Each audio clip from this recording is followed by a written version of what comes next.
2025년 4월 트럼프 대통령이 전격 발표한 대규모 관세 조치는 미국 경제 전반에 적지 않은 충격을 던졌습니다. 중국, 일본, 유럽, 한국, 베트남 등 주요 무역 파트너국들로부터 수입되는 제품의 최대 50%의 관세가 부과되면서 기업들은 즉각적인 비용 증가와 공급망 재편 압박에 직면했습니다. 놀라운 점은 이처럼 중대한 발표 이후에도 많은 미국 기업의 최고 경영자들이 침묵을 지켰다는 사실입니다. 일각에서는 이 침묵을 조심스러운 관망이라고 해석하고 있지만, 다른 한편에서는 갑작스럽게 달라진 무역 환경에 어떻게 대응해야 할지조차 판단이 서지 않는 혼란의 표출이라는 평가도 나옵니다. 실제로 글로벌 증시는 발표 직후 급락했고 달러 가치는 약세로 돌아섰습니다. 하지만 정부 발표에 대해 공개적인 반발이나 명확한 지침을 제시한 기업은 거의 없었습니다. 관세 발표 직후 일부 기업에서는 회의 도중 실시간으로 자사 주가를 확인하며 당황하는 CEO의 모습이 포착되기도 했습니다. 이는 단순한 놀라움을 넘어 기업 전략 전체가 흔들릴 수 있다는 위기의식을 반영하는 장면이었습니다. 이번 관세 조치는 단순한 경제 정책이 아니라 미국 내 제조업을 되살리고 글로벌 공급망을 재편하려는 정치적 메시지가 담긴 전략으로 보입니다.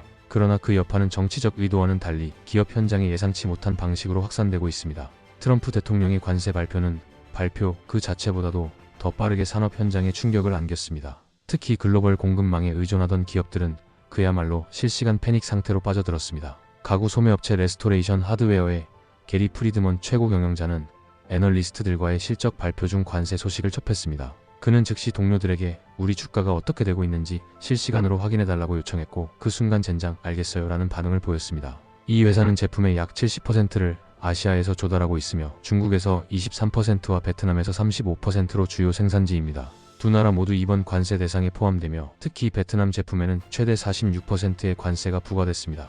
발표 다음날 레스토레이션 하드웨어의 주가는 무려 40% 급락했습니다. 관세의 파장은 대기업뿐 아니라 중소기업에도 광범위하게 영향을 미쳤습니다. 클리블랜드에 위치한 펄서 프로덕츠는 문구류, 기념품, 선물용품 등을 미국 전역에 공급하는 소규모 기업입니다. 트럼프의 연설을 직원들과 함께 TV로 지켜보던 에릭 루드비 CEO는 주변을 둘러보니 다들 구토감이 느껴지는 것 같았다고 말했습니다. 그는 대기업과 소기업 모두 동일한 관세율을 적용받지만 조정 능력과 자본력이 상대적으로 부족한 소기업은 훨씬 더 큰 타격을 입게 된다며 정부의 보완 대책 부재에 아쉬움을 드러냈습니다. 실제로 펄서는 최근 몇 년간 조달 비중을 중국에서 베트남으로 전환해 리스크를 줄이려 했지만, 이번 조치로 베트남산 제품도 고율의 관세 대상이 되면서 노력의 효과가 무색해졌습니다. 관세는 단순히 수익성 악화에 그치지 않고 가격 인상으로 이어져 소비자에게도 직접적인 부담을 줄 가능성이 높습니다.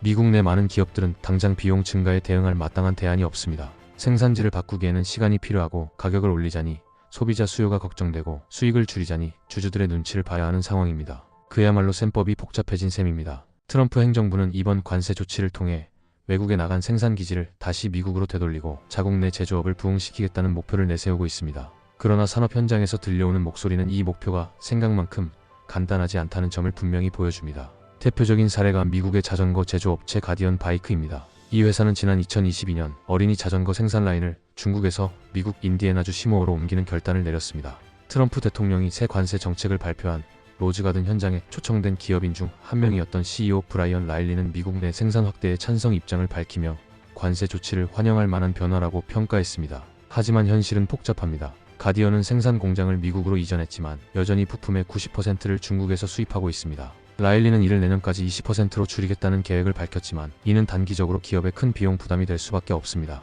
또한 부품 대체 공급망을 안정적으로 확보하는 일은 말처럼 쉽지 않습니다.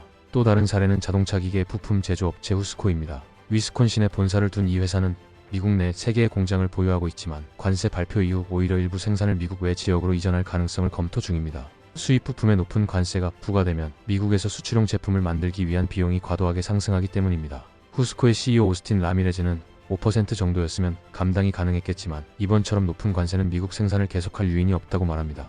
그는 공장 설비를 새로 구축하고 인력도 다시 훈련시켜야 하는데 지금 미국엔 그런 인프라와 인력이 부족하다고 지적했습니다. 즉, 트럼프 대통령의 의도처럼 관세로 미국 제조업이 살아날 것이라는 시나리오는 상당한 시간과 자본 투자 없이는 현실화되기 어렵다는 목소리가 산업 현장 곳곳에서 나오고 있습니다. 트럼프 대통령의 관세 조치는 미국 기업에만 영향을 미친 것이 아닙니다. 세계 각국은 즉각 반응하며 국제 무역 질서 전반에 긴장감을 불러일으켰습니다. 특히 중국은 이번 조치를 일방적인 괴롭힘이라 강하게 비난하며 보복을 예고했습니다. 세계 최대의 소비시장 중 하나인 중국이 미국산 제품에 대해 보복 관세를 시행할 경우 글로벌 기업들은 이중의 타격을 감수해야 할 상황입니다.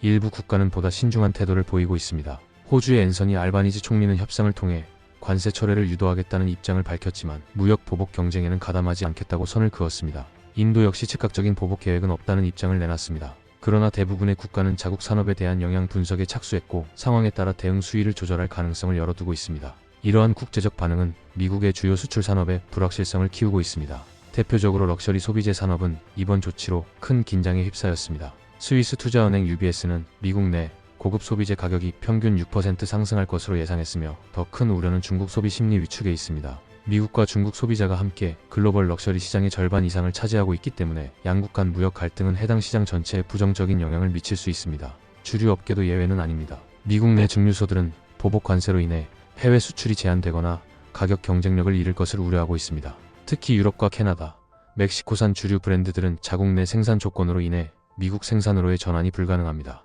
예를 들어 스카치 위스키는 반드시 스코틀랜드에서 생산되어야 하고 아이리시 위스키 역시 아일랜드산이어야만 그 이름을 유지할 수 있습니다. 스카치 브랜드 울프번의 공동 창업자 해리 테일러는 트럼프의 발표를 휴가지에서 유튜브로 시청한 후 미국 수입 업체와 함께 관세 부담을 나누기로 했다고 밝혔습니다. 그 결과 이익의 일부가 미국 정부로 흘러가게 될 것이라면서도 일본과 아일랜드산 위스키에 각각 20%와 24%의 더 높은 관세가 부과되면서 오히려 스카치가 경쟁력을 확보할 수 있을 것이라는 기대도 내비쳤습니다. 이처럼 트럼프의 관세 조치는 세계 곳곳에서 의도치 않은 결과들을 만들어내고 있습니다. 보복이냐 협상이냐를 놓고 각국이 셈법을 굴리는 사이 글로벌 공급망은 더욱 복잡하고 불안정해지고 있습니다. 트럼프 행정부가 추진한 이번 관세 정책은 명분상으로는 미국 제조업의 부흥과 일자리 창출을 위한 전략입니다. 그러나 실제로 산업 현장에서 나타나는 반응과 결과를 살펴보면 그 의도와 현실 사이에는 상당한 괴리가 존재합니다. 관세는 단기적으로 해외 수입 제품의 가격을 끌어올리고 미국 내 생산을 유도하는 효과를 기대할 수 있습니다. 하지만 글로벌 공급망이 정교하게 연결되어 있는 오늘날 관세는 한 나라의 전략만으로는 작동하지 않습니다. 제품 하나를 만들기 위해 여러 나라에서 부품을 조달하는 구조 속에서 일방적인 비용 증가와 예측 불가능한 정책 변화는 기업의 생산 전략을 오히려 위축시키는 결과를 낳을 수 있습니다. 특히 중소기업은 대기업보다 더욱 취약한 입장에 놓여 있습니다. 동일한 관세율이 적용되더라도 감내할 수 있는 재무적 여력이 전혀 다르기 때문입니다. 이는 기업 간 양극화를 심화시킬 뿐만 아니라 소비자 가격 상승으로 이어져 국민 경제 전반의 부담으로 전가될 수 있습니다. 무엇보다 문제는 방향성의 부재입니다. 제조업 회복이라는 대의는 분명 중요하지만 그 방법이 강압적이고 예측 불가능할 경우 국내외 기업들은 불확실성을 이유로 투자를 미루거나 다른 시장으로 눈을 돌릴 수밖에 없습니다. 글로벌 경제의 신뢰는 하루아침에 쌓이지 않지만 하루 만에 무너질 수 있다는 점을 간과해서는 안 됩니다. 이제 필요한 것은 전략적 접근입니다. 동맹국가의 협력을 통한 공정무역 질서 회복, 중소기업을 위한 단계적 전환 지원, 그리고 미국 내 공급망 복원을 위한 인프라 투자와 인력 양성 계획이 병행되어야 합니다. 관세만으로는 미국 제조업을 되살릴 수 없습니다. 오히려 지금과 같은 일방적인 정책이 지속된다면 그 피해는 결국 미국 경제 전체에 되돌아오게 될 것입니다. 영상을 시청해 주셔서 감사합니다. 구독과 좋아요 부탁드립니다.